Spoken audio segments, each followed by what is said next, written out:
great to see you all. Welcome. My name is Chris Ansell from the University of California at Berkeley, and I am moderating this event, which is Scaling Up Collaborative Governance Research Seminar. The seminar was actually the brainchild of Scott Douglas from Utrecht University and Saba Siddiqui from the Maxwell School, who are together the co-managing editors of the Collaborative Governance Database, which is hosting this seminar.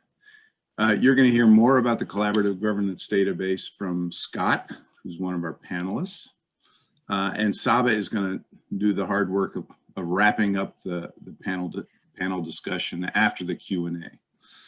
I'd also like to thank Graham Ambrose, who did the hard work of organizing this seminar. Many thanks, Graham. Where are you? There you are on my right. Okay. Before I introduce our panelists, I'd like to start with a personal note about why I think we're here. I don't think I need to tell most of you that research on collaborative governance has really exploded over the last 2 decades. And there is some very good research out there, including by many of you and our panelists. But collaborative governance is a complex social and political process, as you know, and I think it's fair to say that it's difficult to get your arms around it conceptually and empirically. One of the ways that we've made progress in understanding this complex social and political process is through case studies. And I'm actually a big fan of case studies because I think that they can really capture the richness of the collaborative process. And because of this richness, I think that case studies are really a great resource for theory building. But as I suspect you know as well as I do, case studies have clear limitations, especially for theory testing, but also for theory building to some extent. And I'm not going to dwell on those limitations. I suspect you're as well tuned to them as I am. But one response is to try to think of other kinds of methods that supplement or complement case studies. You could imagine experiments, large N studies, computational text analysis, all things that people are beginning to try out, I think, in studying collaborative governance. But the question that's really intrigued me over the last couple years is, can we exploit the informational richness of case studies, but also use them to go beyond their traditional limitations? I think it's a hard question, but I think it's one worth talking about. And I see our 3 panelists today as exploring this question too, in somewhat different ways. So let me introduce the panelists. Scott Douglas is Assistant Professor of Public Management at the Utrecht School of Governance in the Netherlands. And as I noted, he's the co-managing editor of the Collaborative Governance Database, which has collected and systematically coded a large number of case studies on collaboration. Our second panelist is Tina Nabatchi, who I don't imagine needs much introduction on this forum. She is the Joseph A. Strasser Endowed Professor in Public Administration at Syracuse University in the US. And for the purposes of this panel, she is one of the leaders of the Atlas of Collaboration, which is an inventory of collaboratives in the state of Oregon. And our third panelist is Peter Triantafillou, who is Professor of Public Policy and Performance Measurement at Roskilde University in Denmark, and one of the work package leaders of the Tropico Project, which is a good name, Peter, I think. I'm not sure how it relates to the project, but it makes me feel warm anyway. The Tropico Project, it's a large multi-university European project which has developed an online repository of collaborative case studies. All 3 panels are going to have initially 2 minutes to tell you a little bit about these different projects to aggregate and pool case studies. And then we're going to walk through a series of questions about the current state of collaborative governance research and discuss the contributions and limitations of using case studies as an aggregate collective resource for theory building and theory testing, and as well as other methods and techniques as they come up, I think. And walking through those questions is going to take about an hour. And after that hour, we're going to open up for Q&A for roughly 15 minutes. I think it would be best, Saba mentioned questions in the chat function. I think it would be, feel free to use that for comments now, but I think it would be best if we kind of hold questions until the end, just to kind of efficiently go through the set of questions that we want to talk about. So let's start with the 2-minute lightning talks. And why don't we go in alphabetical order this time? First Scott, then Tina, then Peter. And panelists, I'm gonna use my watch to time you. And when you've hit 2 minutes, I'll say so, and then just try to wrap it up by then or shortly thereafter, so we can keep roughly on time. Okay, so Scott, if you're ready. Sure, time starts now. So I think that the database was born from both an idea of how much we already know and how much we still want to know. We counted in the past 5 years over 150 case studies in just 5 top public administration journals. So there's a huge wealth of case study material, and it would be fantastic if we can connect those insights. And what the database does is provide researchers with a common pool resource where they can bring their case study data to a very rich format, where they can talk about all the intricacies in rich text, but also are challenged to systematically compare their case study when it comes to leadership roles or trust or outputs of these collaborations. And it's really an open science, open access idea behind it. So we're really making this data available for other researchers around the world to use it, or research projects can use it as a platform to collect data. And I think my hope is that the database will be something we all get along about. So we all merrily use that together because we like each other's research. And it's something I think we'll have fantastic fights about. Because there's so many questions where we try to, with a small band of people, try to define a Likert scale for leadership and governance or trust. And there's so many things we included and so many things we excluded. So what I hope is that every 5 years, everyone in this group gets together somewhere in a tropical island and we have a huge fight about what should be in the database and what questions should be asked. And every 5 years, we get a newer and better format. Wow. Okay. So you even had more time, Scott. That's pretty good. That's a good way to start the meeting. So Tina, you want to take the next shot? Sure, great. Thanks, Chris. Good morning, good afternoon, everyone. I'm really excited to be here to talk with you about the Atlas of Collaboration, which is a partnership between the Program for the Advancement of Research on Conflict and Collaboration at Syracuse University and the National Policy Consensus Center at Portland State University. Our goal with the Atlas of Collaboration is to build a large-end database on collaborative governance with multi-site, multi-level, and multi-type data that span and connect the structures, processes, outputs, and outcomes associated with collaborative governance regimes, collaborative platforms, and collaborative systems. Our first entry is on state-connected, or what Kirk and I call externally directed collaborative governance regime, CGRs, in Oregon, a state that has a very long history of collaborative efforts. So right now we are working to inventory and catalog 241 state-connected collaborative governance regimes, CGRs, in Oregon that operate across 13 different collaborative platforms in 5 policy areas: economic development, education, health, natural resources, and public safety. To date, our work is proceeding through 4 phases. First, we collected web-based information on the 241 collaborative governance regimes, including their physical geography, social geography, and structural information. We also held focus groups about the CGRs and the collaborative platforms to identify areas of success, areas of struggle, and different state actions or activities that both helped and hindered the platforms and the regimes. Right now, we're working on coding legislation related to the collaborative governance regimes and the platform.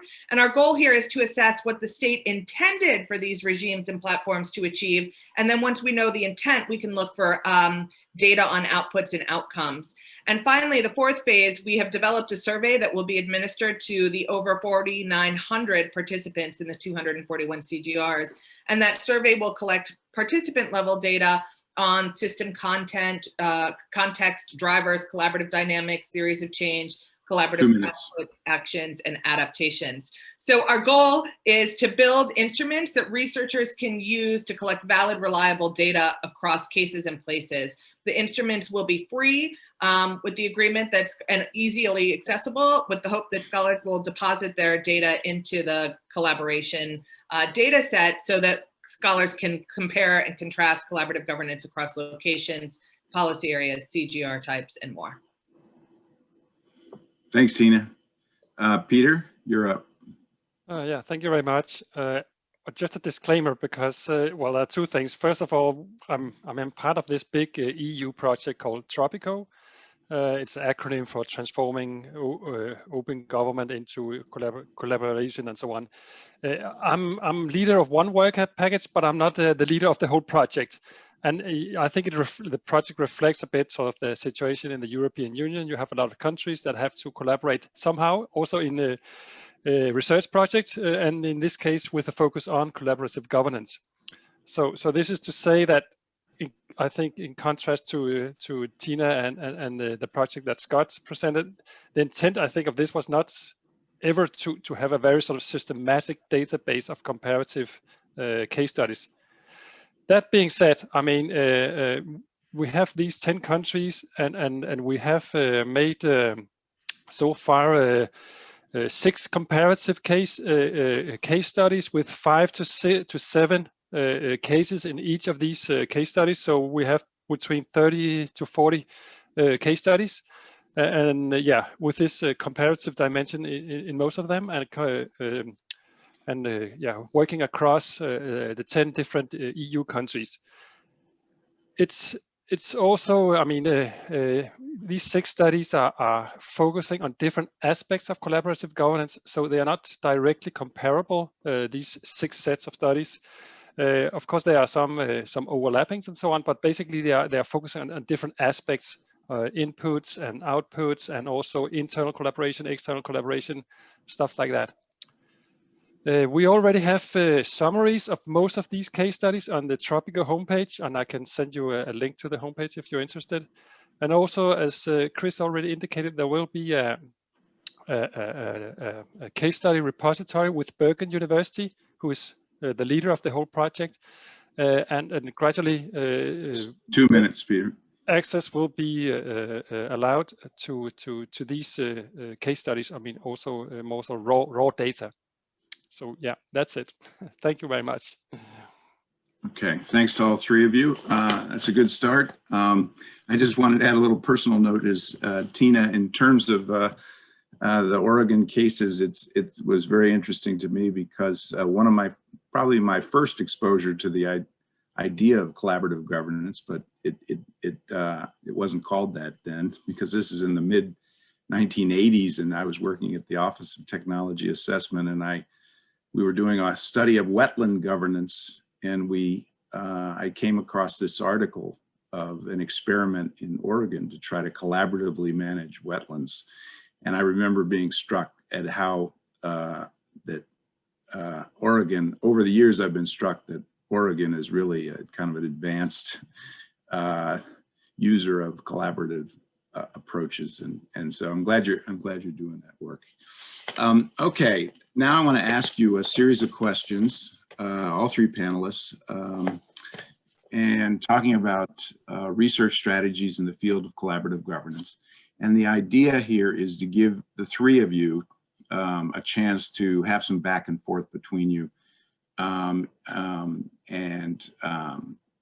talk about address some of these questions. So the first question is, what do you see as important achievements in collaborative governance research?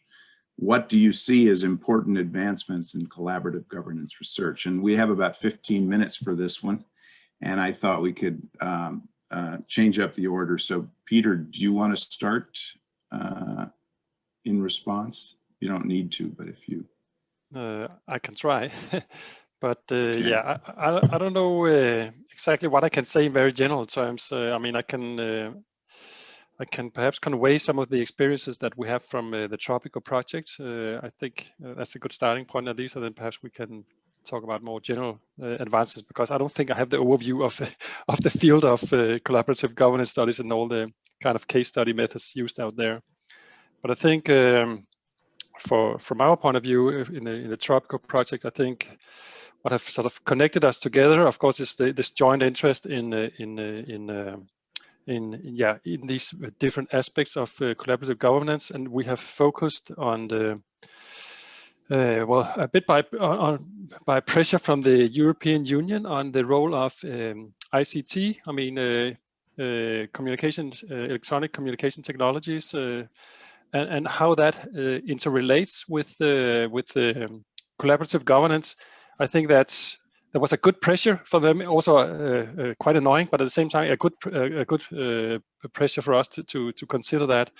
And I think what we have found out is that at least in our many case studies is that that ICT is it's both a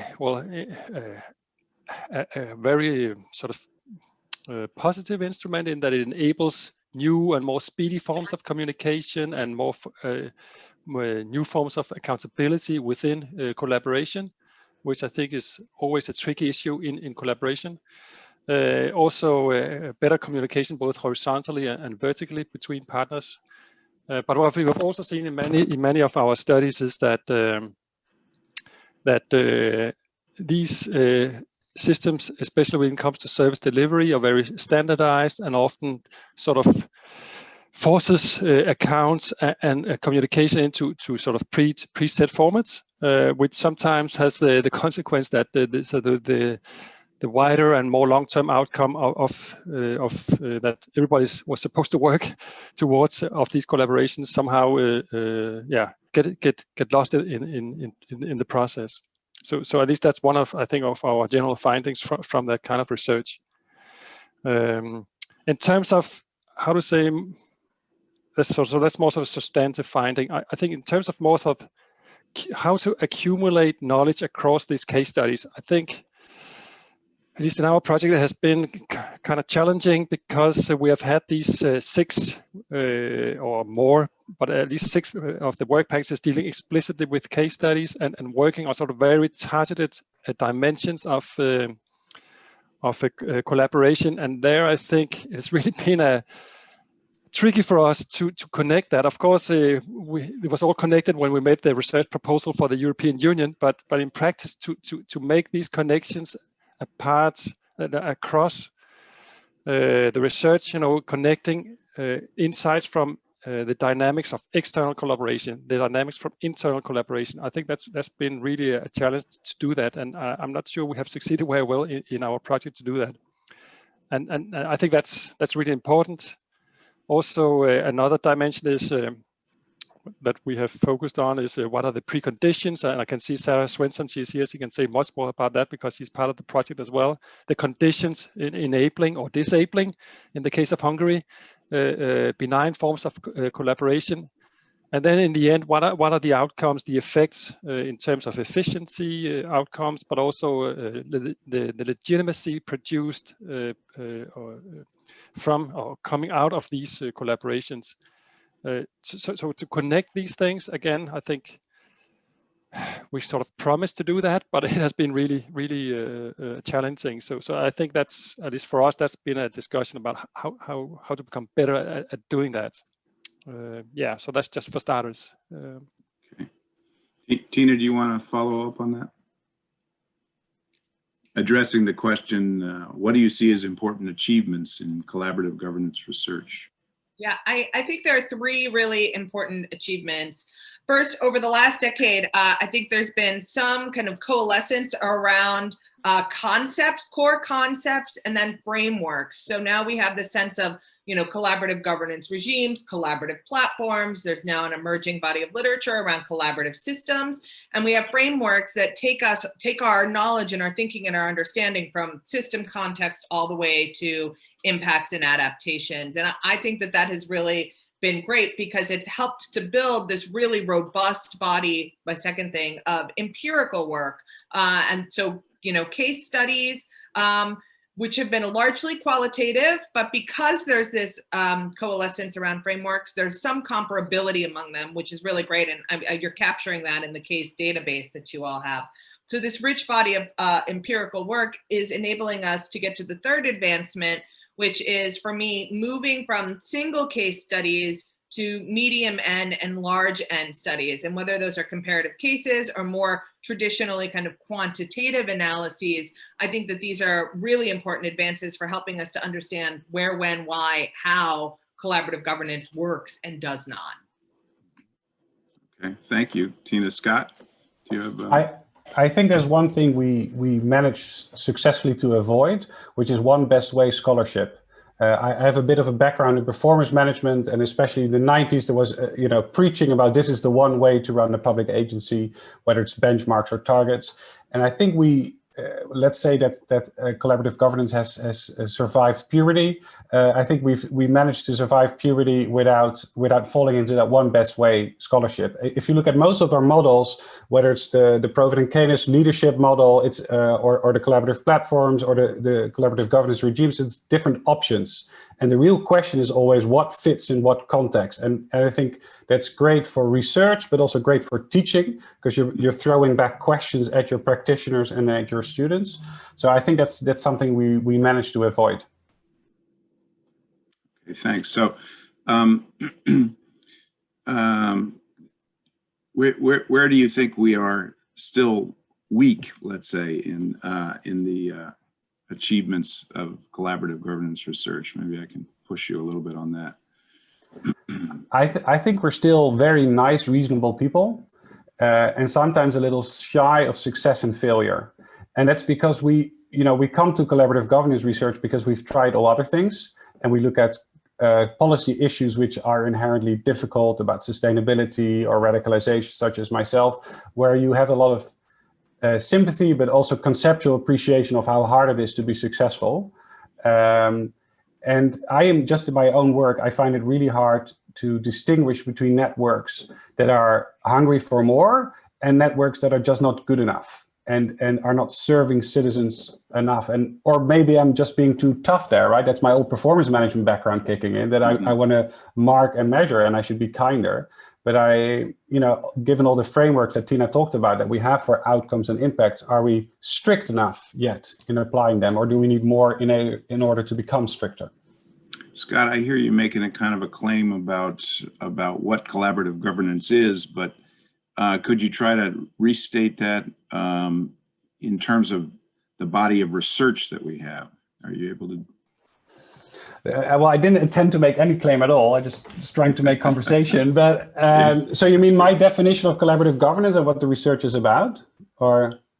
I mean, how we go about studying collaborative governance. What is the implications of what you said for how we actually study? So so I think because we embrace the difficulty faced by the partners and the actors in doing their work, whether it's managing wetlands in Oregon or dealing with low literacy rates amongst the Roma in Romania. So we spend a lot of time identifying with them, talking with them, interviewing them, and reporting on their difficulties. So I think we can sometimes be a little too descriptive, maybe. But I wonder how Tina and Peter go about that in their work. Okay, let me ask them. So Tina, you mentioned medium and large N studies. How do you envision that we would do that as a research community? So I think there are some challenges that we need to address collectively and individually in our research to be able to really make that shift to medium and large N research. So first, even though we're coalescing around some key concepts, we still need to improve our measures, right? Really define those, improve our measures of what those concepts are. Second, I think we need to develop comparative research designs and research designs that help us go from both place and case. So we can compare not just two watershed councils, but we can compare watershed councils to a health policy initiative. Third, I think we need to improve and examine and maybe invent, although I leave the inventing to other folks, around methods for connecting and explaining kind of the process pieces of collaborative governance to collaborative actions, outputs, and outcomes. And I think that there's been some real advancements there in that work. And then a last challenge I think we have, and this isn't necessarily about conducting the research, the process of research itself, but I think it's about the impact of research. I think we need to do much more as a community to link our research to practice.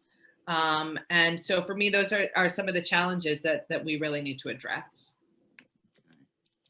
Yes. Chris, can we do a quick hands up? Because I recognize that challenge, Tina, but I was just wondering whether in this audience, and I think we can do a quick flick with the hands up, who works with practitioners regularly, so at least once or twice a month?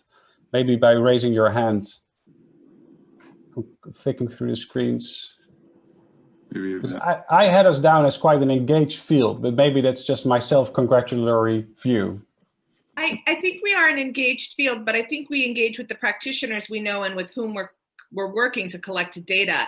And that's fantastic. And I think just like we need to scale up the research, we need to scale up the impacts of that research and connect to a broader community. So I wasn't exactly clear there, but we inherently and implicitly, by the nature of this work, have to work with practitioners. And maybe I can ask Peter, how have you addressed some of these challenges of with the Tropico project of measurement and medium or large N studies? Have you had discussions about that in the project team? No, we haven't had discussions, I think, across the work packages. More that in some work packages, what we did were to combine sort of very sort of focused case studies with surveys as well, in order to have sort of also sort of the broader picture of some of these processes taking place outside sort of very localized collaborations, and also to see how policymakers were disposed to engage in collaboration and so on and so forth. So that's more or less how we dealt with it. But perhaps I would like to raise, I mean, I agree very much with what had been said about the challenges and weaknesses and so that especially Tina mentioned. But perhaps I would raise another issue just to make things even more complex. I mean, we have talked a lot about under what circumstances collaboration is sort of the suitable instrument to tackle policy issues. I mean, we have this notion of wicked problems and so on, and more or less arguing that this is these kind of problems are sort of suitable objects for collaboration. But what I miss still, and this is certainly not a novel discussion at all, but I still think we need to have more understanding of how collaboration interacts with other kinds of more sort of traditional forms of governance, whether sort of the classic administration or new public management or whatever, but also under what circumstances, perhaps even within the same sort of kind of problem, in what situations, under what conditions does it make sense to use some of the sort of more sort of traditional approaches and perhaps to connecting up to collaboration. Because I think for some, it becomes like an either or. Either you do you address this problem this way, or you do it in another way. I mean, both what practitioners, how they do the things because they think in particular ways, but also sometimes how we see it as researchers, or we sort of become perhaps a bit too blinded with the wonders of collaboration that we tend to forget that there are other instruments out there, and of course we all know that, but perhaps sometimes we do not take them seriously enough and see how can they support collaboration and in a productive way without replacing them. So I think, I mean, I know it's a very old hat, but I still, for me, it's still kind of not very clear how we combine these things in a sort of more fruitful way, both in conceptual terms, but also some more practical terms. So yeah, just adding to the confusion, sorry. Yeah, let me ask one we don't have much time, just half a minute or so, but let me just ask, does anybody have any thoughts about other research techniques that are just kind of emerging, experiments in particular? I'm thinking also about computational techniques, network analysis techniques, and how they're contributing or could contribute to the state of the art. Anybody have any thoughts on that? Scott, Tina, Peter? You know, I think we've seen a lot of advancements in methodology and the application of particular methodologies to collaborative governance research. So whether that's machine learning and textual analysis, or the application of QCA or network methodologies, you know, even some of the institutional grammar stuff that Saba and others are doing, I think lends itself to collaborative governance. I think one of the challenges that we need to address that's not just specific to collaborative governance research. I think this is, you know, much more broad and affects the whole field of public administration, public policy, is, you know, there is not just the one best way, as Doug was saying. And so it's really picking the appropriate methodology for the question you're asking. And I feel like some people have a hammer and they think everything is a nail, right? They've got one tool in their toolbox. And one of the things that I think we should work on as a community is figuring out which tools are best suited for addressing which kinds of research and methodological problems. Thanks. That's a good way to close, I think, and move to the next question. So the next question is, how does your project uniquely leverage data to work towards these advancements? And we have about 10 minutes for this section. So Tina, do you want to take the lead on that one? Sure. So I think we're still trying to uniquely leverage our data in this project. Yeah. You know, we're still in the data collection phase, but I think so. One of the things we've done is collect all of the data about geography, social reach, and kind of structural characteristics. And that has allowed us to see, what does collaborative governance look like when it's used statewide? So not just a single regime, but 241 regimes, 13 platforms. What are commonalities? What are differences? And I think that sets us up then to see how structural, procedural, or relational differences affect outcomes and outputs and outcomes. I'm super excited for the participant survey, because I think that the way we're envisioning this is that we'll get the kind of systems level data, but we're also going to get individual level data and perceptual data, sure.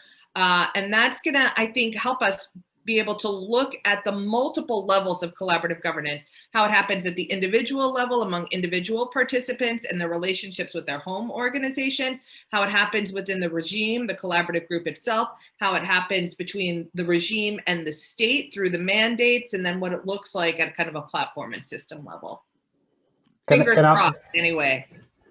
Yeah, thank you, Tina. I was going to turn to you, Scott, next anyway, so go ahead. Well, I have a question to Tina. What I loved about your project is, but maybe I'm getting it wrong, there's an ambition of comprehensiveness, right? There's a map of what's going on in Oregon, which maybe would allow us to talk about white spots. You know, in this region, there's no collaboration. Is that because of low social capital, low government investment, or something else? But to what extent is it? I know it's very tricky to talk about comprehensive and representative samples and those kind of things. To what extent is this your ambition or your secret dream that you say, you know, we're actually mapping everything that's going on in Oregon?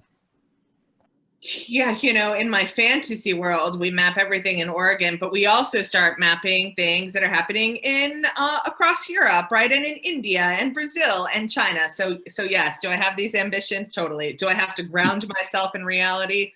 Far too often, my friends. What I can say with a good amount of certainty is that we are mapping all of the state mandated collaborations in Oregon. So we are capturing a galaxy, if you will, not the whole universe. We're not gathering information on those kind of self-initiated collaboratives that emerge at a community level, or convened collaboratives, for example, but we are gathering right now all of the data on things that are legislatively mandated or heavily incentivized through agency action, policy, and regulation. And that, I think, is really cool. And then the longer term hope is that we can connect to other types of regimes, both in Oregon and in other places, that will create something that's generalizable enough to allow that cross case and place comparison, but also specific enough that helps us understand and assess some differences among different types of efforts, different policy areas in different locations, and so on. Scott, could you tell us kind of equivalent ideas about the collaborative governance case database? So I think there's three advantages there. One is the use of data that's already there. So many people have a lot of rich reports, interview data. So I've just been. Sorry, I hear someone. Like... Bridget, I think you have your mic on. Yeah. So there's the first advantage is there's the potential to use all the data you have already anyway. Whether that's old data that you want to give access to, or that it's just an N is one that you could never get any publications on, you can enter it into the database, start working with colleagues to make use of it. The second thing that I loved about it is the data transparency.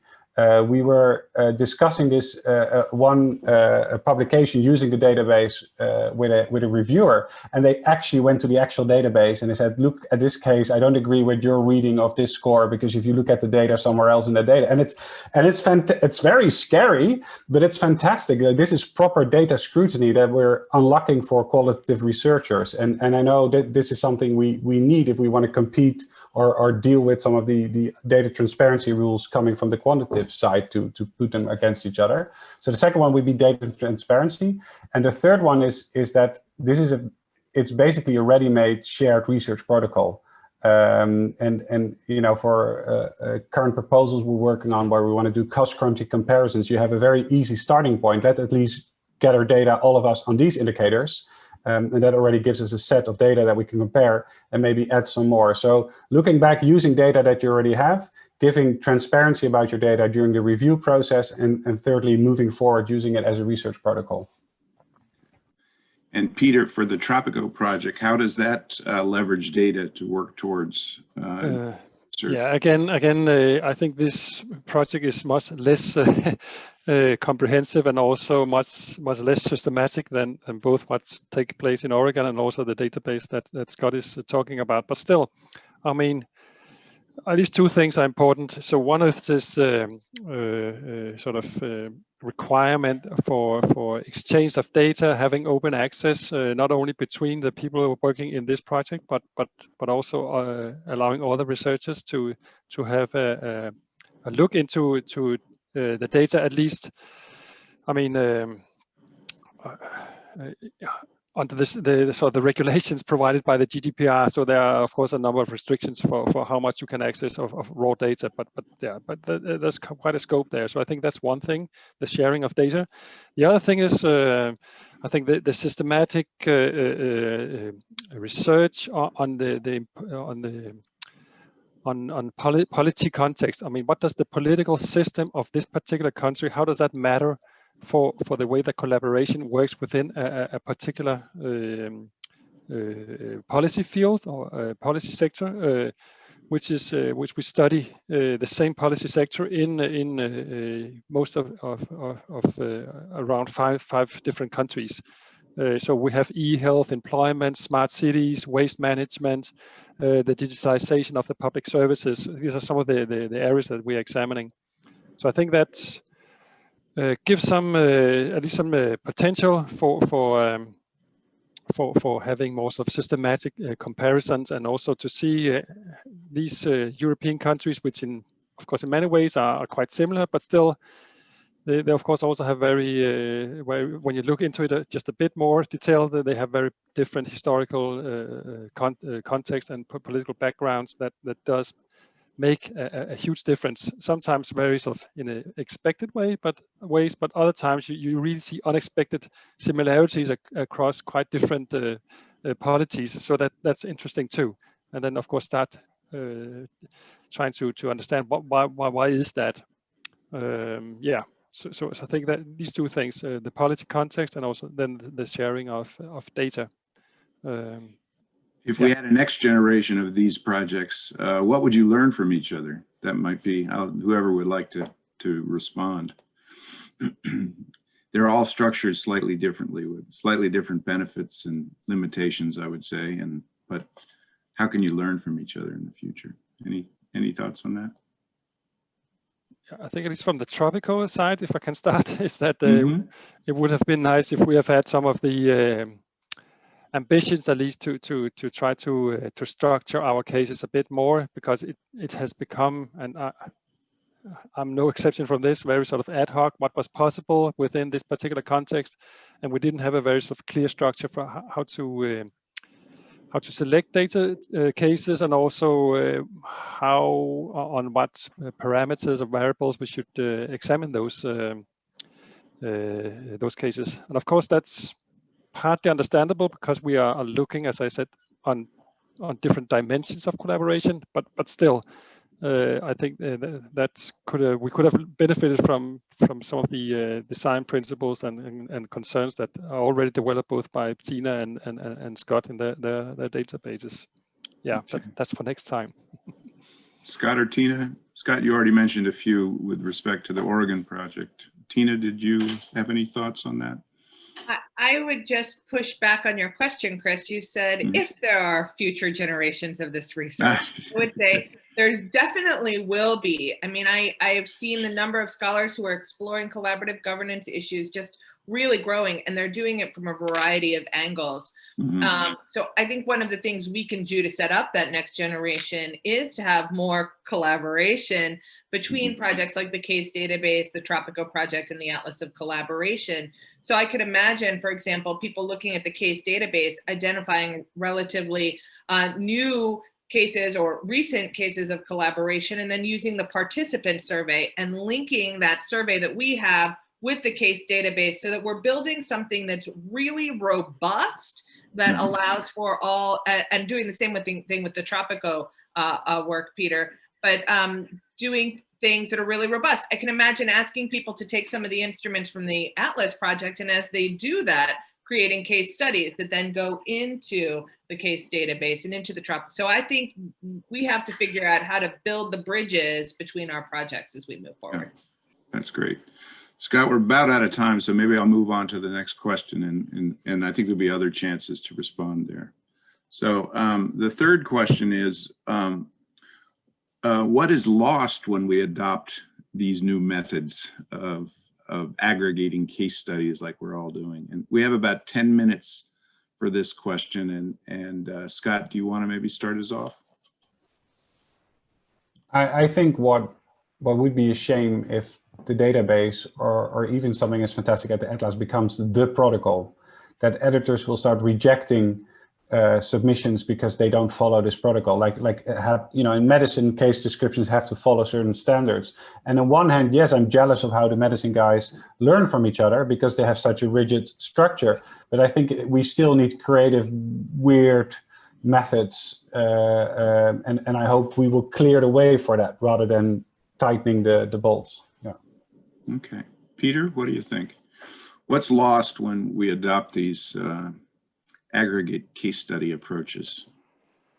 Well, as I told you, Tropico hasn't been that aggregated, at least not very systematically. So I'm not sure that we have lost anything. But I should fully share Scott's concern that if we do try to sort of set a fixed standard, I think that would be very unproductive. So on the one hand, I agree that it would be nice to have some certain guidelines for different kinds of projects. But again, I think it should depend very much on what our research interests are around these collaborations, and also what kind of dimensions we are focusing on. So yeah, I think that's really a tricky one.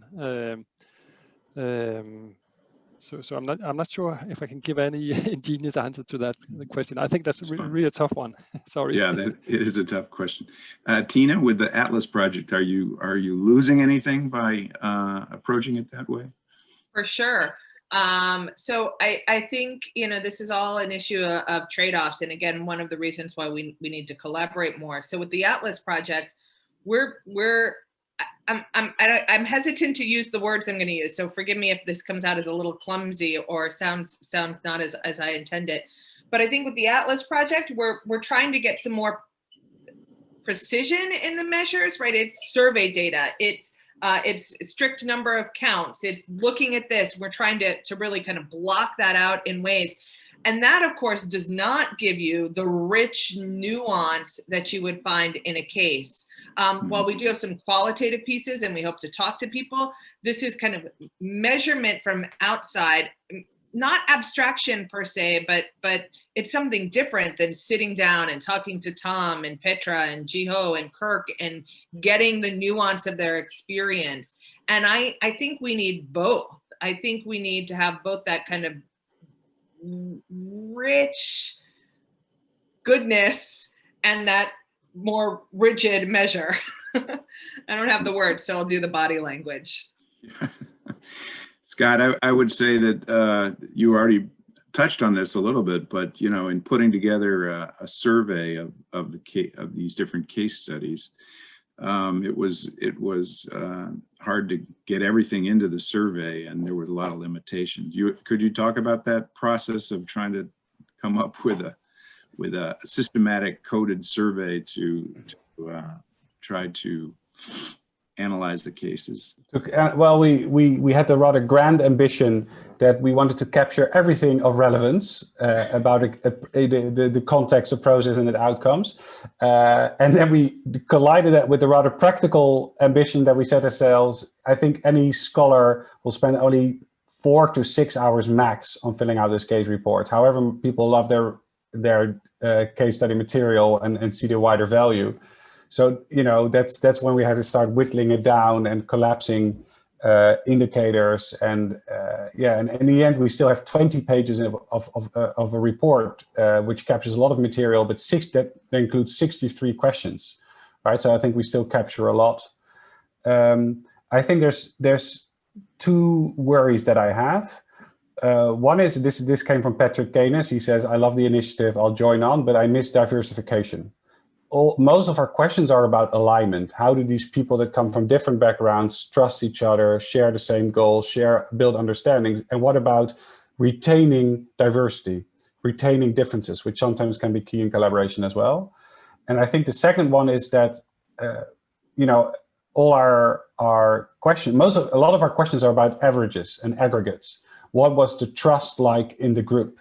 Whereas on average, the trust could be quite high, but two people might hate each other with very good reason. And I think we're aggregating, we're averaging out a lot. And of course, there's the qualitative descriptions where you can compensate that and you can talk about it. But I think that's some of the detail where we lost there.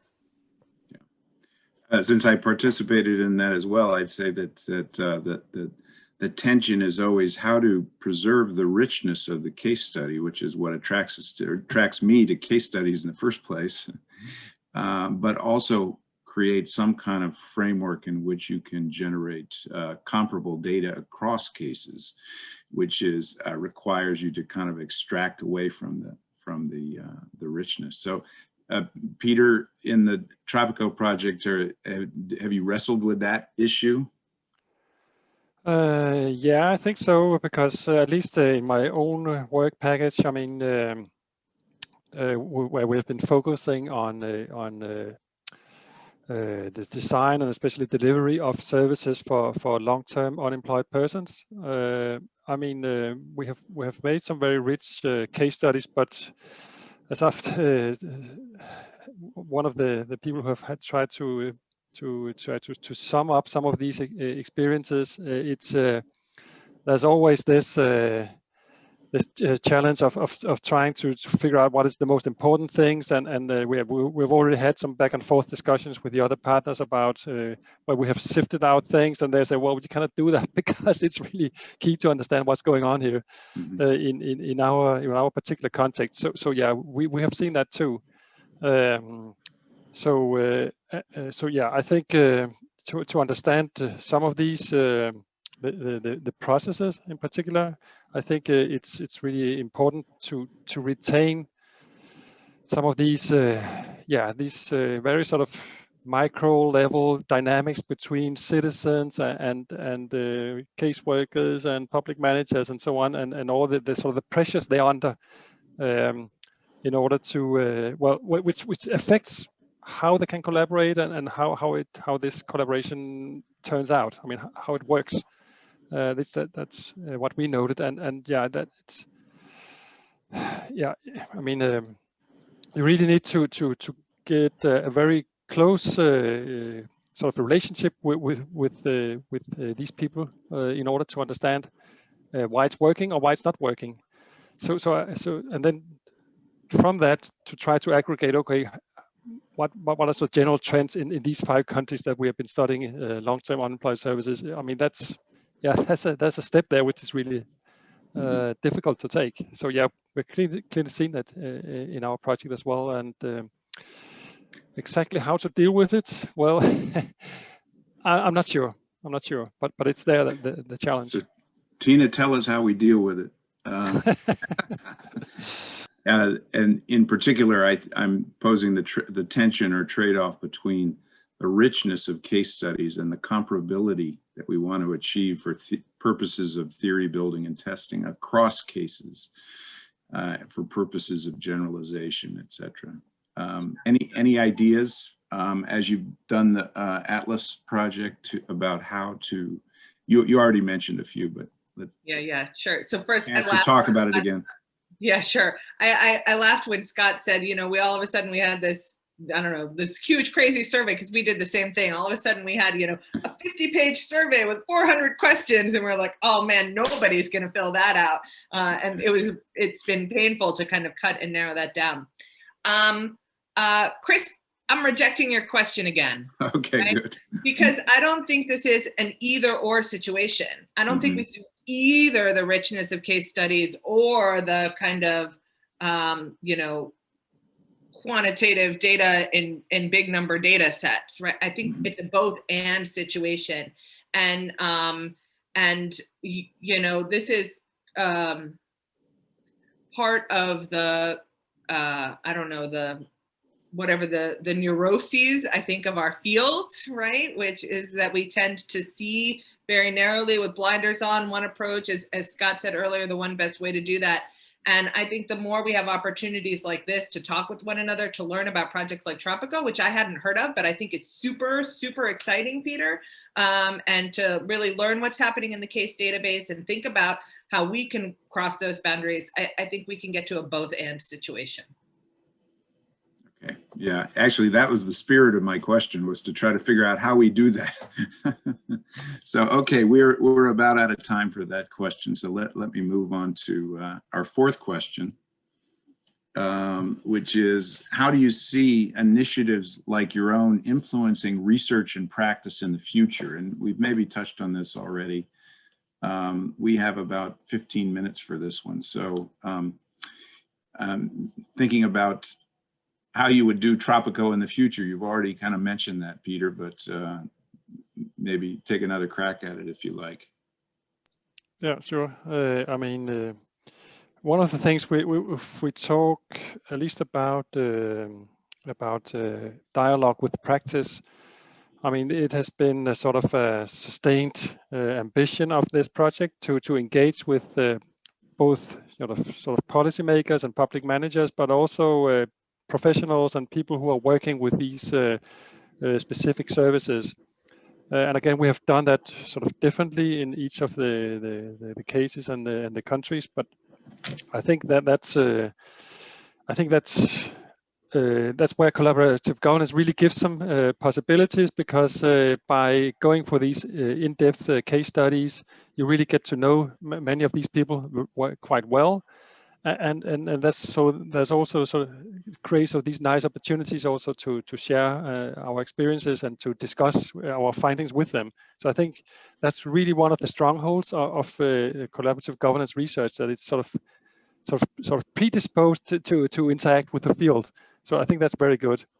So one of the things that we have tried, which is sort of a bit off that, but still supposed to serve as a dialogue with the field, is to make a sort of an online collaboration monitor.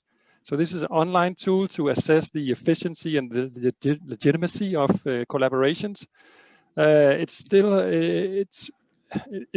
It has been designed, and it will be online very soon, and hopefully we will have practitioners using it. But that's still a big if. But I think that could be really interesting to see how practitioners, we already had some pilot testing with practitioners, and they have already commented on the design. So I think it's not going to be a complete catastrophe, but I think that's an innovation for us to say, okay, does it make sense to make such an online tool for practitioners, and how will they sort of address it, and how will they use it? So that's another dimension of these practice research interaction. Yeah. Okay, so practice research interaction. So Scott, how is the collaborative governance case database going to influence future research and practice? I think one key target audience I have in mind is PhD scholars as they go through their years doing research, and this might actually be a route of securing the both and option. Because what I hope is that within, if that's what suits their case and their character, they get to do deep case study research, really get to know all the actors, spend evenings in community houses and talking to the politicians, and really get to fall in love with their case and really get to know it. But I also wish for PhD students to then experience connecting that one case that you have to the data of other people, to explain what your case is a case of, to work with other researchers who don't know the case, but then to translate your local observations to international collaborations, which would mean that at the end of your PhD, you have a new researcher that has experienced both, right? Like whether it's a deep case study and the database, or a deep case study and the atlas, who's experienced both and in their minds already can connect those two ways of doing research. Okay, Tina, how about you? How will the Atlas project influence future strategies of research and practice? Yeah, so I think that the Atlas project, or at least one of the goals of the Atlas project, is to create common instruments, common tools that scholars can use across a variety of settings, across a variety of cases and places. And those tools will have within them common measures, which then allows us to do cross-case comparison, whether that's in a similar policy field across different policy fields, different locations or places. And when we have that comparison, then I think we can start scaling, right? And we can really begin to understand what works where, when, why, and how. I think another thing that we as a community need to do is really ask the kind of consequential research questions that are not just intellectually stimulating, but also that have consequences on the ground. So how do collaboration dynamics affect, or how do those collaboration dynamics vary across different types of regimes, whether those are externally directed or self-initiated? What's the relative impact of the drivers for collaboration? And does the presence of drivers shape the quality or richness of collaboration or not? What are the links between theories of change and actions, outputs, adaptations? I think all of those research questions really translate nicely into practice-oriented assistance. And at least my experience in Oregon is that those practitioners are really hungry. They are hungry for information that will help them improve the work they're doing. And they need places that are clearinghouses of information that are readily accessible and usable to them. And they really lack, even in one state, if you could imagine, even within one platform in the state, the leaders of different collaborative governance regimes don't have opportunities to speak with each other. So if that's happening in one place, in watersheds, for example, imagine, what could happen if Portland were talking to people who were doing watersheds in the Netherlands or watersheds in India, and that kind of robust dialogue. And I hope is laying the foundation for that to happen. I am making no grandiose claims here, but like Scott asked earlier about my scholarly fantasies. Well, hey, that's one of them, right?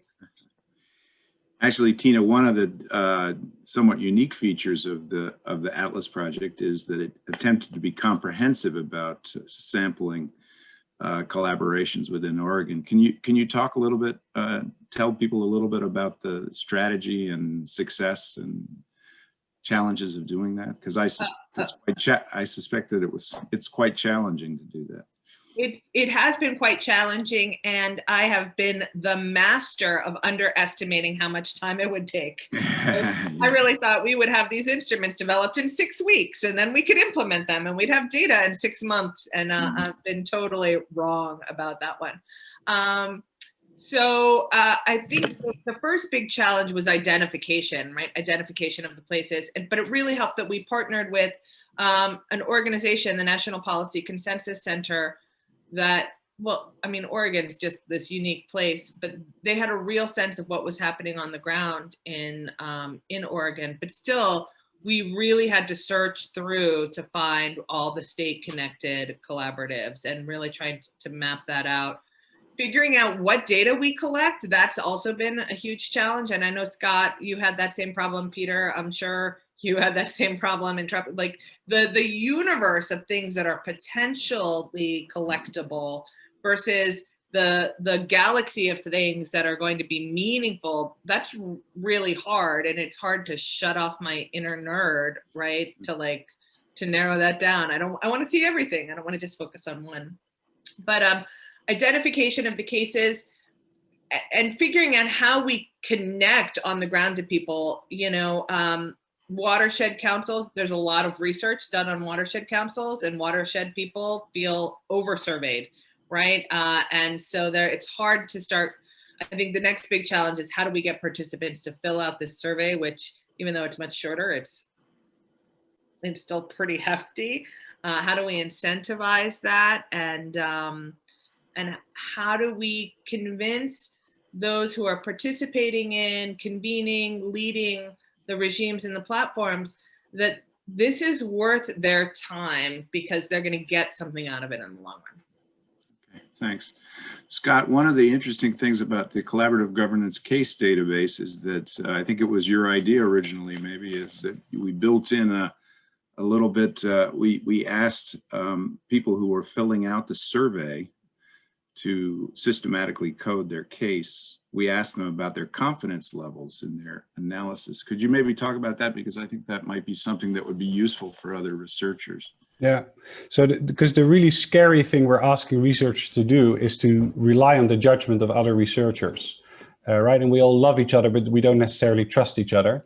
And we might come to different conclusions on the basis of that data. So we thought about several measures of boosting that confidence, and whether it's about giving clarity about the resources and the methods you used, whether it went through peer review already in a different shape. And then, we asked people to rate their confidence. And in our introduction article, we talked a little bit about that, and we see that people are highly confident about the context, which maybe is not surprising because people come from a public administration view. They have a sense of I get to understand the institutional map. I'm not saying they actually do, but we have that confidence. Then the confidence gets lower when it comes to process and very low when it comes to outcome. So when people are asked to assess the outcomes, they are more in doubt. And what I wonder is that, as Tina was saying, we're getting more concepts and more connected concepts, especially about capturing impacts and defining impacts, whether that confidence is going to grow. Whether people say, actually my methods have improved on that front, I have moderate confidence now, or maybe even high confidence. So so it was a way of transparency to the people using the database, to give them the opportunity to select only highly confident data, or to get a feel of who's this person filling this out. But it was also revealing of what we as a collaborative governance research community have confidence in at the moment. Okay, thanks very much. Peter, one of the I think unusual aspects of the Tropico project is doing cross-national case comparisons. And, countries in the European Union, I think, are particularly well suited and incentivized to do this. But I know from being part of some of these projects that it can be a big unwieldy project where people just do their own thing. So it might be interesting for people to hear how you would manage comparative collaborative case study research in the context of your case, of your project. Yeah, I think it is a big challenge because this is a mandated research collaboration, so we don't get money unless we collaborate around particular issues. But I also think it's in many ways it's a good mandate because we are forced to work on issues together that perhaps we wouldn't have done otherwise, and at least I think in practical terms the structure is always to have these work packages And then within the work packages, I think there's a very good dynamic and a very good sort of dialogue between researchers about how do we structure the design of these case studies, principally, but also some of the surveys, but mainly the case studies, so that they make sense to study across these different political systems. So that has worked, I think, quite well, and I think that's sort of the general experience that tends to work very well. The big challenge is how to work across the work packages, because they are sort of semi-autonomous, more or less. And as I said in the beginning, I mean, we have this fancy design about how they all interlinked and so on. That's how we sold our project to the commission. But the challenge is how to work across these dimensions, because we are focusing on different dimensions of collaboration, and how to incorporate that into. So in other words, you're working on unemployment, I believe. You're the yeah, but we are working on sort of. Yeah, we're working specifically on the legitimacy and accountability of collaborations, and then we have picked the unemployment services. So yeah, and we've done that across 5 different countries, and that have worked, I think, quite well. And we have other comparative case studies focusing on efficiency, some focusing on the institutional conditions, some on internal collaborations, and so on. But the challenge is, of course, we have picked different cases for each of these dimensions, and of course that makes comparison very tricky, to put it mildly. And yeah, is there a way to improve that for future research? Yeah, I think there is. Now imagining a new Tropico 2. Yeah. How would you do it differently? I think the best thing. I mean, I think the really good. The point of this is the really good, strong point of these Horizon or EU projects is that they are forcing you to compare across different national contexts. But perhaps what we should keep more sort of constant is either a particular type of collaboration or a particular policy area where you have different types of collaboration, just to fix things a bit more. So right now they are quite consistent within the work packages, but sort of scattered across the work packages. So either going for specific policy areas across the countries, or specific forms of collaboration, or perhaps even specific methods. That would be another way, but I'm a bit more doubtful about that. But something like that. And of course, that would require that some academic egos have to bend themselves a bit, but I think that could be a very nice try. I missed that in at least some of in many of, including our own study, to try to do that. But yeah, then we have to compromise with our research methodology biases, because I think most of us are sort of traditionalists. We have some 2 or 3 favorable methods, and then we go for those. But yeah, I think that would be a very good, another mandated structure, but that could be a very good thing. Yeah. Okay, we're about out of time on that question, so we're going to go to our 5th and final question, which is, how can people interested in your projects or open data initiatives get more broadly involved if they'd like to?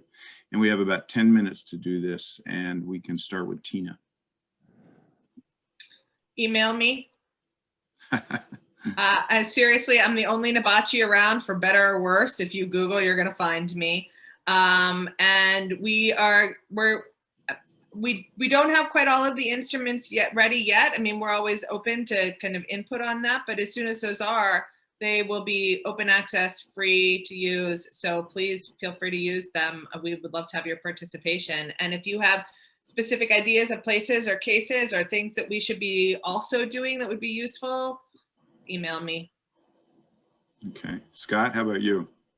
You can either use the database, it's all online, and with examples of how people have used it for different types of analysis, going from qualitative case analysis to, picking 1 or 2 cases that you're interested in, or contribute a case. Again, you can on collaborationdatabase.org. It's very nerdy, but I thought it was an awesome website, so I couldn't believe it was still out there. but collaborationdatabase.org, you can find all the details.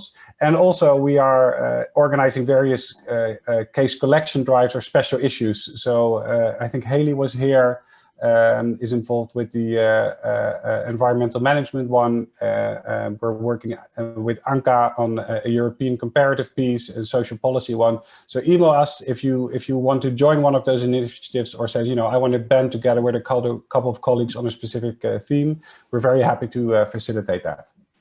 Okay, that's great. And Peter, I guess yours is a little bit different because of the way that it's a consortium of universities that have already set up this project. So, but yeah, it's quite different because the project started in 2017 and it's terminated this autumn. But we have Tropico has a homepage, and it has a lot of resources actually, both with sort of case study descriptions, but also publications and stuff like that. So it's more, I mean, in contrast to Atlas and also the Scots project, I mean, it doesn't really make sense that you start putting in your own case studies there. But what perhaps does make sense is to say, okay, I'm particularly interested in this particular aspect of collaboration, or in this these kind of this policy field. Go there, see if you can find something that interests you, because there are already a lot of case study descriptions out there. If you find some of the summaries are interested, contact the head of that work package, and I think the addresses, everything is all there, and start engaging and start having a dialogue. I think that's the most straightforward way. Email works for all three of you, I guess. Maybe we could address a broader issue, which is, I think, a really important one. It's kind of this in the spirit of all three of these projects is how do you actually create an open data initiative, or some way of how do we share our research results in better ways so that we can facilitate the whole community of scholars working on collaborative governance, that we can advance their research. So I know, being part of some involved in the collaborative governance case database, that it's not as easy as it sounds, because there are all sorts of trade-offs in setting up a structure that both incentivizes people to participate and also makes information available widely and openly. So Scott, do you want to talk about that? Because I know that was a challenge. We had huge that project. Yeah, we had huge debates about that, about the individual drivers for people to contribute cases and the institutional drivers. And first we thought of it as like a common pool, so you only get to use it when you contribute to it. And then that didn't work, to be honest, because editors, fund organizations don't like it. They've moved on from common pool there into the open access world. And secondly, it's quite a negative thing, right? Because it's a trade-off. You know, how many hours do I put in? How much time do I get out? So I think we are trying to get scholars by their fears and by their hopes. One is their fear is that nobody will read them.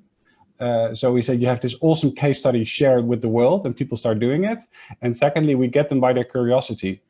If you have big questions, like Tina was saying, the fundamental questions, then this is a great new tool to address them. And these are some people that are on the way tackling them in the environmental management field or the social policy field.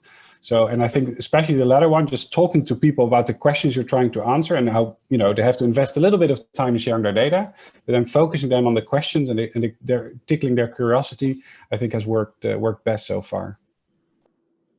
Peter, thoughts on that from the Tropico Project perspective? Well, I'm not. I think curiosity here would work. I don't think fear would work here, but yeah. So we hope that simply by using. I mean, there's already a very big crowd of very, very good colleagues working across the countries who have the knowledge of these case studies and the database, and the hope is that we can use this network to make other scholars interested in the project in the case studies that we have conducted, and hopefully that will.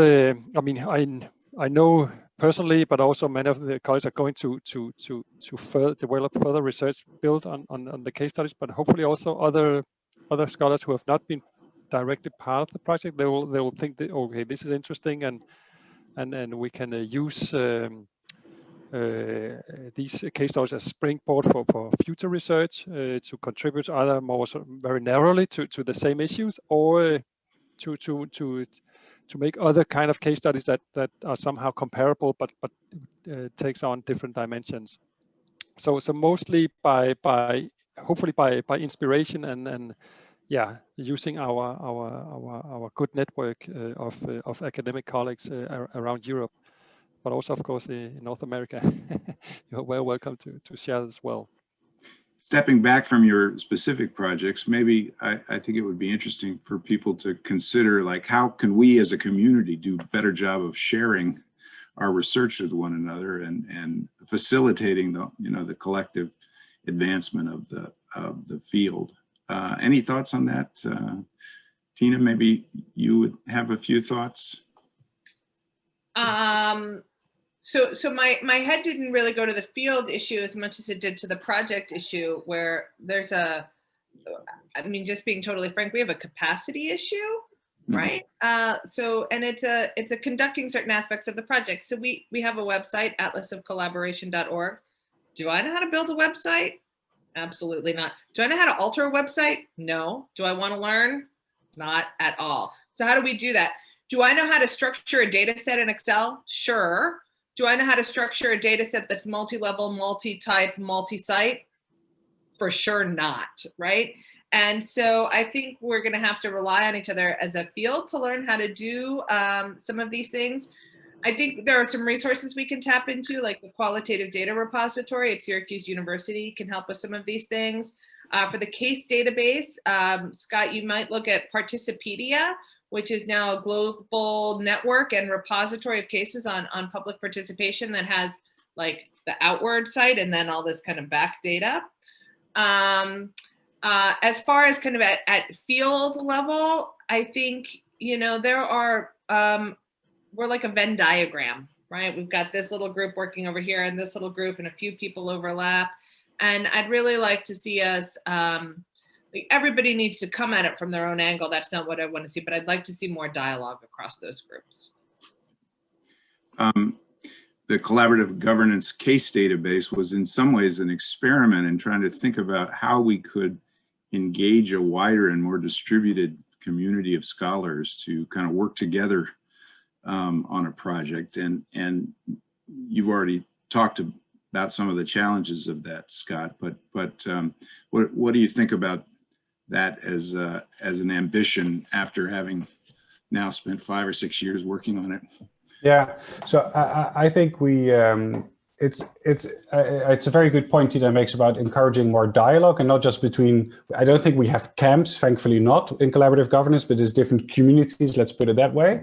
And there's also this huge group of for example, in Europe, they keep hammering on involve more scholars from Eastern and Southern Europe. And then you have, I don't know, Peter, I'm going to include the Danes and the Dutch in one bucket. They're like, oh, but we know how to do stuff. And we're happy to give a talk, but working with them is a second step, because people, again, it can be quite conservative.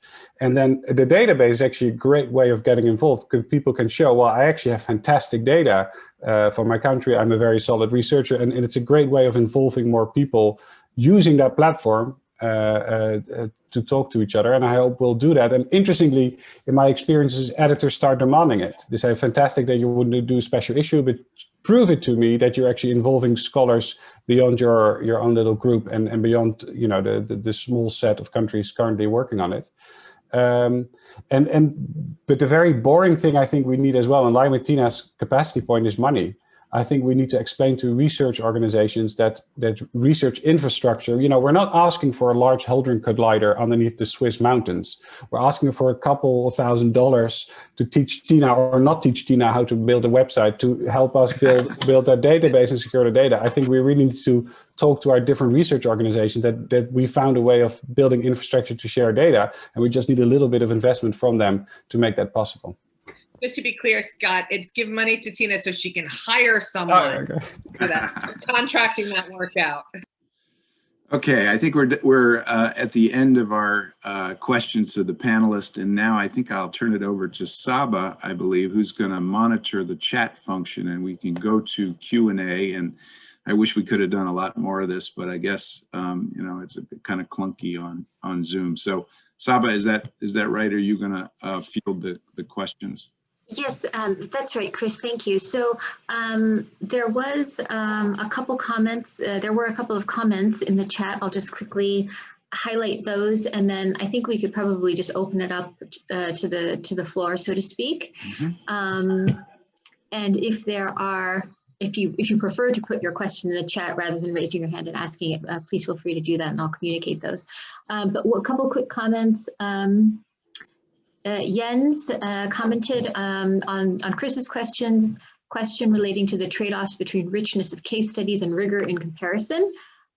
In his project, the EDGE project, they've used many variables in order to capture all kinds of nuances present in individual cases, and also use 3 independent coders to capture some variety and interpretation of more vague concepts. And they draw your attention to a J-part paper called Pathways to Implementation.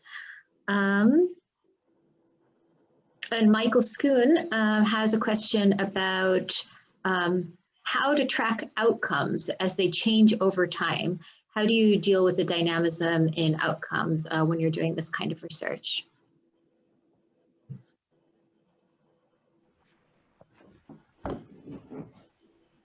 Oh, sorry. Yeah, no, that's a very interesting one, Michael, and also because so I've been dealing with this with I look at a lot of adult literacy work, so that's interactions between local governments, community colleges, employers who try to you know, get people to improve their reading skills, and you see that the really good networks are permanently dissatisfied because they're saying that we're always not hitting our goals.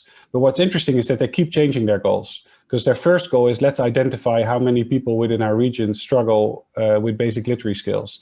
Then their goal is, let's reach as many as we can. And then they find out, for example, in the Netherlands, they're able to reach migrant communities, but never Dutch as a mother tongue communities. So they keep changing their goals, and therefore they're permanently dissatisfied, or more positively, permanently hungry for more success.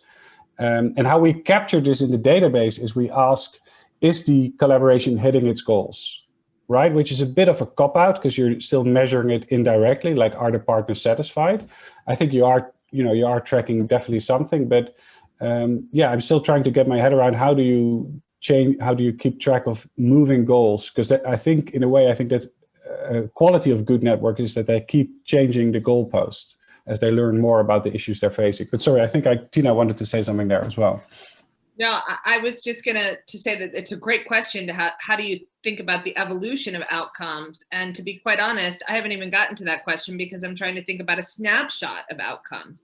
It's really hard to find outcome data that you can directly connect back to the actions of a collaborative governance effort, right? And so looking for that causal link, like I want to figure out a snapshot before we can figure out the evolution. Yeah, it's kind of like landing on the moon before we get to Mars.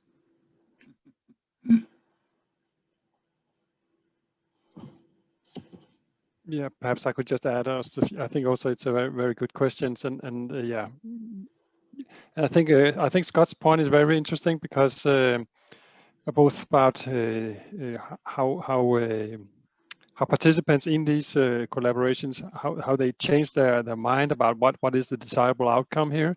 But also, I think the point is that this that what is important here is sort of the sort of collective subjective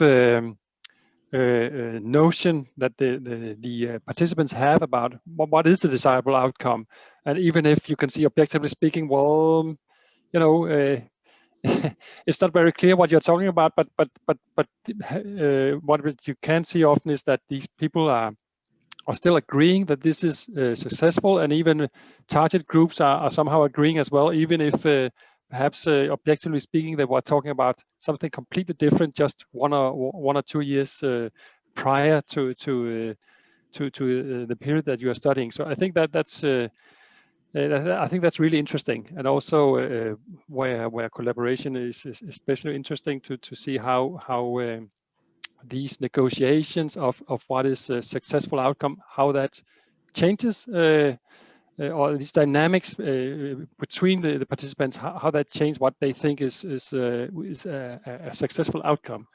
So I'm not questioning whether this is good or bad. I think that that's part of this measurement discussion about how we deal with the outcome, is to see how these subjective notions, how they change as a part of the collective dynamics within the collaboration.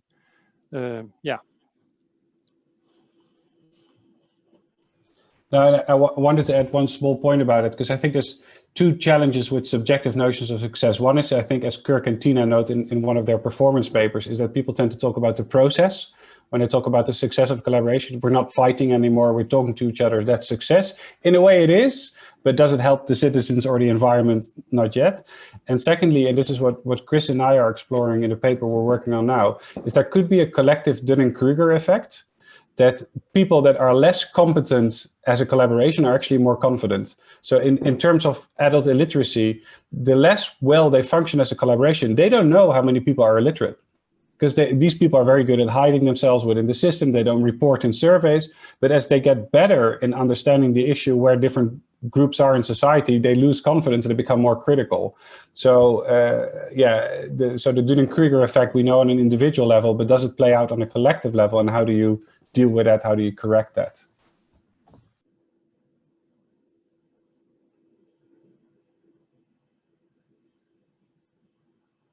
Saba, you're on mute.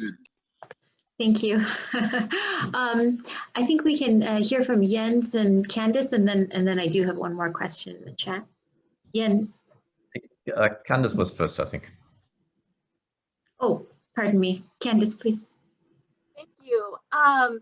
So I am really curious about the methods question of how, in particular, I think the database, but for all of these projects, how these cases are being analyzed. I'm wondering if you have a coding manual or some kind of a tool that you're using to go from the richness of the case study to something that is more, analytical, like we've been talking about, putting things in categories. So I'm curious about, I know you talked a little bit, Scott, about the survey. Is that the coding tool that you're using? And I mean, the reason I ask, for full disclosure here, I have been working with Mike Schoen for the past several years. He's here, and with Uta Brady, who's here, and she's a common thread because now she's working with Saba at Syracuse, and she helped us develop a coding manual, and Dane Whitaker, who's here as well, also at Arizona State, has helped us refine this tool that we've been working on for several years. That is it's a coding manual. And we have 25 cases that we've coded so far, but that's the only thing we have. We've been talking about a database. We don't have a database. We're very excited about the idea of a database. But I wonder, are these compatible things that we've actually been working on, these parallel worlds? Because we have like a roughly 90 question coding. It's essentially like a survey, the way that we have set it up, but it is meant to be rapid and essentially self-coding, but then with text boxes that allows for people to put in some more richness to their answer. So we've been using Qualtrics and we hate it, but it could be put in any format, and so it just seems like there's some possibilities there. Yeah, no, I mean, the case format that we developed is online, so you can have a look at it. I think the key is that we looked at it as a case report. So it's not a brief, but a 20-page summary where a researcher can state what they've learned about trust, leadership, or can give a qualitative account, so a full one-page account on process within the case. And what we rely on are a couple of things. One is we use language. So when it comes to trust, or when it comes to externally mandated or independently convened, like we use language that's rooted in the literature, right? So we're writing for an audience of researchers that have read collaborative governance research, and we rely, this is a big word, we rely on them using that language and applying that language. The second thing we rely on is a proofread by the editors is, does this story make sense, right? So the codings they fill out and the qualitative story they tell, does this add up to a credible, consistent, and clear story? So that's a more interactive check that we have on the case report. And thirdly, we, as we explain more explicitly now in the database website, we accept cases that have been published already. So that's more like a background check on the data, or when it's young researchers, we just engage with them. So Saba and I have a video call with them. What were your methods? Where are you coming from? So just to guide them with what confidence you have. But what I then still don't have for you is intercoder reliability. And I think it was Jens actually that suggested it, right? To have almost like a method look at this, to take two sets, to take one rich case and get two different researchers coding them. And we haven't done that. And I think it would be fantastic because, it allows us to better assess what kind of instrument we have here. Yes, thank you. I have seen your questionnaire, and that's exactly why my question was, because it's so rich and there's so much there and it could go so many different directions. And, we've tried to narrow it down to like multiple choice and Likert scales. And so, have some Likert in there, but there's so much other, how would you get that down to, something that you could analyze? For example, we're using QCA as one of the methods that we're looking at. So anyway, we should just talk about it sometime. I think there's a lot of sort of parallel compatibility there. So, yeah. Great. Thanks, Candace, for your question. Jens. Yeah, thanks. Thank you. But much enjoying the dialogue here. So it's really, really fascinating to listen. And just on this last point of intercoder reliability, yes, that's what we've been doing in the EDGE project. So really having 3 independent coders. Those were students. We're just relying on published cases, of course. That's a difference, right? So it's not self-reported cases, but really things that have been published before, and people were reading, let's say, the 2 or 3 publications on the, let's say, Quincy Library case or whatever, or probably it's 1,000. And merging that into one case. So that, of course, has the advantage of having like all this intercoder reliability thing, but of course it's a costly issue, right? Because we have to pay all the staff to actually do it. So there are pros and cons and so forth. I'm happy to share this coding guideline that we had. So there are quite some overlaps, of course, with the collaborative governance database. Another point on a methodological level that I was wondering we could discuss a little bit more is actually the issue of control groups. So far, we've been talking a lot about, collaborative governance, its outputs, outcomes, and so on. But what about those processes that could have been collaborative, or that kind of are similar in the setting, in the issue, in the scope, at the scale, perhaps? But where we would say, okay, had we taken a collaborative approach, what would have been the benefits and so on, to kind of get us a bit more into this causal thinking. What really are the outcomes? What difference does collaboration make? Not as opposed to like a slightly different form of collaboration, but as opposed to a really not so collaborative process at all. And of course, there's lots of methods around it, and we had even tried a governance experiment, but then that failed because it's of course hugely difficult to really agree with public administrators to really do this on the large scale. So like a kind of a quasi experiment or whatever it really could be, to kind of join a sufficiently large number also of cases that compare with collaborative governance cases, and then see, okay, what difference actually does it for statistics or QCA or whatever. But I'd be keen to hear some thoughts of others who have done it already, or are planning to do it, or see obstacles and so forth. Thanks. No, it's a huge question, Jens, and I just wanted to echo your thirst for that knowledge. I think a lot about it in terms of the counterfactual. So what would it have looked like if it wasn't there? How I try to break it down in my field, so I look at a lot of human services, is what happens if you start analyzing it at case-by-case level. So, and then retrace what the collaborative measures and processes were for that case. That gives you a lot more in, right? And what if you track it over time? So for example, I'm looking at radicalization, where we see a huge flight of police, educational, and social welfare collaboration as people become more aware of this problem. So do we see case handling improving? But I think I'm still sidestepping the issue, because we're still talking about in terms of collaboration, right? I don't know what the others are saying. So it's a huge challenge. I do think that there's some benefits of looking more comprehensively at collaborative work. So for example, in Oregon, they have these things called STEM hubs, which are designed to improve STEM-related education outcomes, or they have regional health equity coalitions, which are designed to improve health equity outcomes.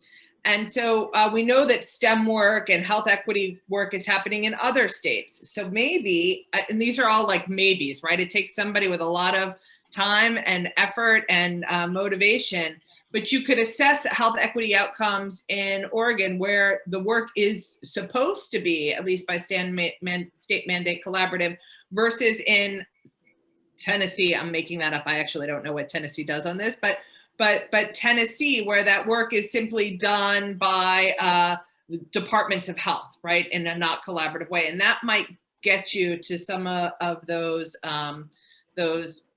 cases where there's collaboration versus no collaboration. But also, I think even there's something to be said simply for looking at all of the health equity coalitions, which my student Jiho is starting to do, to see what are the qualities of a particular collaborative effort that do or don't lead to outcomes.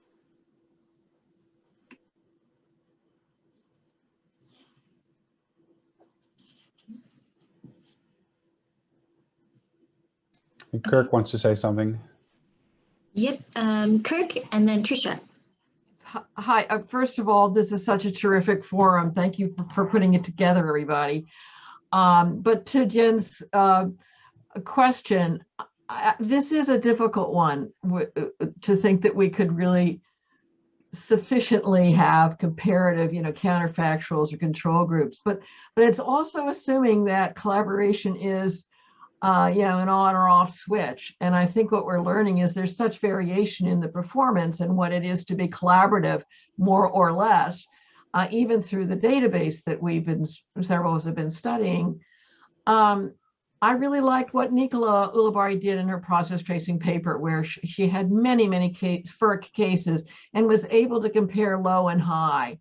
And I think that may be where you go to understand that collaboration is a continuous variable. And I think that conceptually makes more sense. Thanks, Kirk. Trisha. Hi, hello, and good morning. Sorry, I'm a student of Ed Weber's at Oregon State University in his collaborative governance class. And this is a question for Tina. And I'm sorry if I missed this earlier, but I was really interested to hear about this Oregon collaborative research. What's been the most interesting thing that you've encountered so far? What kinds of cases or collaborations are showing up in your research? You're on mute, Tina. Sorry, I thought that would be the problem of 2020. It continues. So I think a couple of things have been really interesting. So first, we've collected all of this web-based data on 241 collaboratives across 13 platforms and 5 policy areas. And it's been interesting to see areas of similarity and difference among all of the regimes, things in terms of staffing, funding mechanisms, number of participants. I mean, there's huge variation within the platforms, the regimes within a platform, and then across them. And for some reason in my head, I assumed because these were state mandated that there would be more commonality among them. So that's been really interesting. We did a bunch of focus groups with platform leaders and CGR participants, and I was really surprised to find that there are so many things that are both strengths and weaknesses, these double-edged swords So on the one hand, state mandates are really great because they help kind of propel collaboration. They get the people together. They give them the motivation to work. On the other hand, the mandates are constraining, right? And they feel like the platforms don't have enough independent authority, kind of group autonomy to make decisions. They get stuck in these kind of resource-dependent relationships. There are challenges around leadership and agency staffing. And so it was all of these, well, this is a positive, we can recruit diverse participants. Oh, but it's also a negative because we can't get the right people to the table, right? So that was really interesting. And then the third thing, the project that we're working on now is coding all of the legislation. And we've come up with this really great, rich coding framework. And I'm a little bit surprised, and maybe this is just naivete on my part, but I was a little bit surprised at how specific the mandates were in some places, and then just how like there's nothing in the legislation about things that I'm like, oh, that's so important. I can't believe they didn't cover that. And so those are a couple of the really interesting things we're seeing. So we're actually after 15 minutes for the Q&A. So I don't know if you want to transition to your wrap up, or do you want to, is anybody else on your list? I don't see any other questions in the chat. Does anybody else? We could probably take one more question before we wrap up if anybody's interested in posing something. John. Thanks. I just a question. Well, first of all, this is really exciting to hear about these major multi-case data collection efforts. I think it's just wonderful that people are spending so much time and effort on pulling this together. My question has to do, so a lot of my work has been fairly micro-oriented on tools and techniques and artifacts that people use for purposes of sense making and sense giving and strategizing more generally. I'm wondering to what extent do the cases actually include details on the kinds of tools and techniques and artifacts that are involved, and actually facilitation in my experience matters enormously. You know, to what extent is there information on the sort of the nature and the quality of facilitation in these collaboration cases? No, I think this is a good point, and the easier answer would be there's a huge section in the database about facilitative leadership where we dissect the different roles and convening, mediating, stewarding. But the artifacts are so important. So, for example, I have this case there about the joint counterterrorism collaboration, and I remember being in that room because they have like one of those James Bond tables, like a really long, dark room where all the different services sit. And it's so representative of what's going on there, right? Who's sitting on their head, which chair is left empty. And you know, again, the easier answer would be there's space to talk about it, right? There's the qualitative description where you get to talk about the process, but I'm not sure I have now, right? When I'm talking about it. So I think, you know, Chris, this is linking back to one of your things, right? What gets lost is that we're so systematizing that you lose track of those unique totems or artifacts or symbols that are so informative and important as well. John, in our effort, part of the survey question, the survey that we're developing gets to some of the issues around, you know, is there a facilitator? Who is the convener? Is there a facilitator? Kind of what's happening at the more micro interpersonal level? But you know, that information is hard to get at with a survey. But to get to kind of scale and number, you can't do all the kind of qualitative interview focus group work that you would want to get at it. So, you know, trade-offs.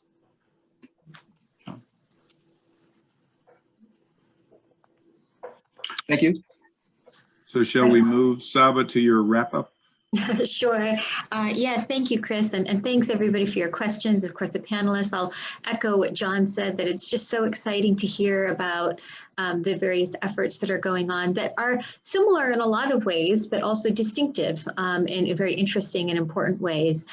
You know, on the common points, they're clearly all of the efforts are oriented around collecting a greater number of cases of collaboration within common sets of repositories, developing common instruments for guiding the research that embeds within these different repositories. And there's clearly a common interest in open science. And creating, right, I guess it's not surprising from this community, but an openness to and collaboration and accessibility to our work. It sounds like many of the group's efforts here are engaging organizational partnerships. I guess also, again, not surprising from a collaborative bunch. And there's a very deliberate effort to engage practitioners and or students to kind of further develop the work that the initiatives are focused on. Some of the differences, some are more geographically bound, others are covering more geographically dispersed cases. And clearly there are advantages of both, one for identifying more generalizable patterns, other for, with Atlas, right, really being able to maybe isolate the effects of certain types of variables because there's commonality on other dimensions of these cases, which is very exciting. And of course, another way that the groups are a bit different and interesting in important ways is some efforts are focused on new data collection on common instruments, whereas others are sort of retroactively classifying cases along these instruments, which again pose distinctive opportunities. I'll just offer a couple of my own reactions and thoughts about what was shared today and the field of collaborative governance research. I think we talked a lot about scale in a particular way today, leveraging the title, reflecting the title of this, which is scaling up in terms of bringing in more cases. And I think I'd like to reflect also as a community as we move forward, what are broader objectives that associate with having a broader number of cases? What are the unique sorts of analytical utilities and theoretical utilities that we derive from being able to draw on a larger number of cases? So in other words, reflect on what are the objectives towards theory building and framework building that we are pursuing by leveraging data from a greater number of cases, because fundamentally we rely on a greater number of cases, presumably to have more generalizable insights. And this sort of makes me think in terms of generalizability that we could be thinking about scale in a different way, which is in scale of measurement and scale of conceptualization, that within these broader set of cases that we're evaluating, what is the particular unit of analysis that we're using as the basis of our measurement? And how are we developing generalizable insights on common conceptualizations and common units of measurement? So I think as we move forward and we exchange knowledge with one another, it would be useful to also think about not only how our cases are different in terms of their topical focus, the geographic scale, but also how are our concepts commensurable, and how do we draw theoretical insights from conceptual commensurability. And I urge us to be very clear in our measurement so that we can move toward being able to answer those kinds of questions. And as a second general final point of reflection, I guess I get in a broader environment where we're becoming more sensitive to diversity, equity, and inclusion. I've been thinking a bit about how we think about this in our research, and in a context like this seems like a very apt place to do this, where we're drawing on, in many cases here, in many instances, I should say, cases that are from different parts of the world. And as we do that, just urging us as a community to be sensitive to contextual differences, but even differences in the way we think about concepts and how we define concepts and what concepts mean in different cultural contexts. And in almost a discursive vein, challenging our conceptual biases that might limit our observation in diverse cultural settings. So those are just kind of synthesis points from my side. But again, I just am really excited, like many of you, about the work that's going on. And I really look forward to consuming the work that comes out of all of these initiatives. So thank you so much for taking the time today for a long Zoom meeting, but hopefully didn't seem that long because it was so enjoyable. Thank you. Thanks, Saba. Thanks, Saba. And I guess, first of all, I want to thank Scott and Saba for kind of putting this whole thing together, and Graham for organizing it. So thanks very much. Yeah. And Chris, if I can please also just quickly recognize the Program for Advancement on Conflict and Collaboration at Maxwell. This is Tina directs this institute and was also a co-sponsor of sorts of this event. So thank you to the park as well. Thank you to Tina for that as well. Yeah. And thanks to the panelists. One of the things that I hope you saw is that they're open to being contacted about their projects. So send them email and get involved if you have an opportunity, contribute a case or get involved in their data collection. I think real goal here for many of us is to try to figure out how we can better not exploit, that's the wrong word, better kind of mobilize all our collective energies. We are, after all, a community about collaboration. And it's pretty challenging to do, I think, in modern academic life. We're all pretty much individualist at some deep level. But I think these projects are inspiring in the sense that they're encouraging us to think big.